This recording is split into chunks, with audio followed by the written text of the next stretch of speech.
Welcome to this story. He filmed advice for the internet after a life defined by violence. Viewer discretion is strongly advised.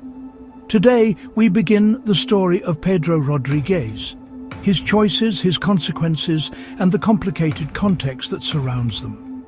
Because you see, he was a YouTuber. Yes. Before we delve into the darkness of his past, I want you to hold on to that single jarring fact. In his later years, Pedro Rodriguez sat in front of a camera, much like this one, hit record, and spoke directly to an audience online.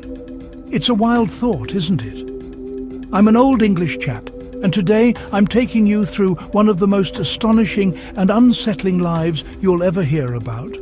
Pedro Rodriguez, known throughout Brazil for a past steeped in brutal crime, became an unlikely and controversial internet figure after spending more than 4 decades behind bars. Imagine a man with a fearsome reputation, a man whose name was once whispered with dread, attempting to turn a new page by talking directly to viewers about the very choices, consequences, and brutal realities of survival that defined his life. He wasn't born a monster, nor a myth. He was born with a skull injury, the result of his father beating his pregnant mother.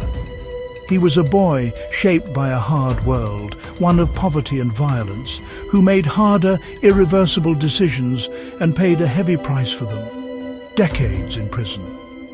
42 years, to be exact. Then, finally, he was outside, older, scarred, a relic of a bygone era, and suddenly within reach of a smartphone and a global audience. But beyond the YouTube channel, his past was brutal and direct. The official reports vary, but the numbers are staggering. Convicted of 71 murders, though he himself claimed to have killed over 100 people. His victims were not random. He hunted rivals in the drug trade, individuals he accused of harming his family, and fellow inmates he deemed abusers. He saw himself as a vigilante, a purveyor of a twisted form of justice.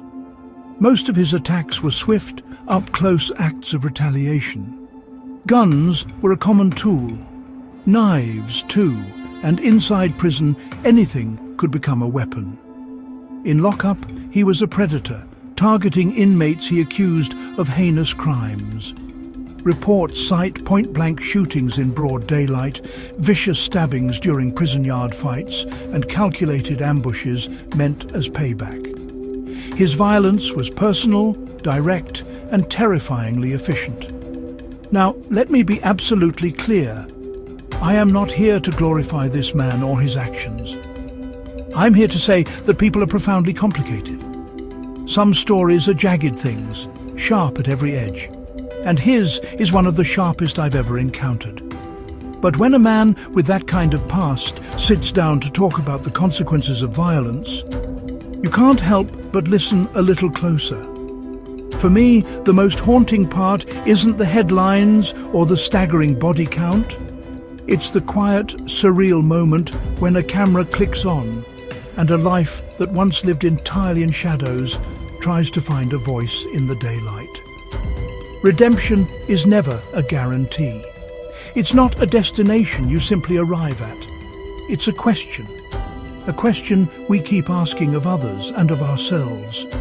So if you're young and you feel the pull of that dark legend of violence, don't. The cost is always higher than the story. The pain is real, and it is permanent. I'm glad you stayed with me to begin this difficult journey. If you appreciate measured, well-sourced, true stories told without glamorization, hit that subscribe button for more content.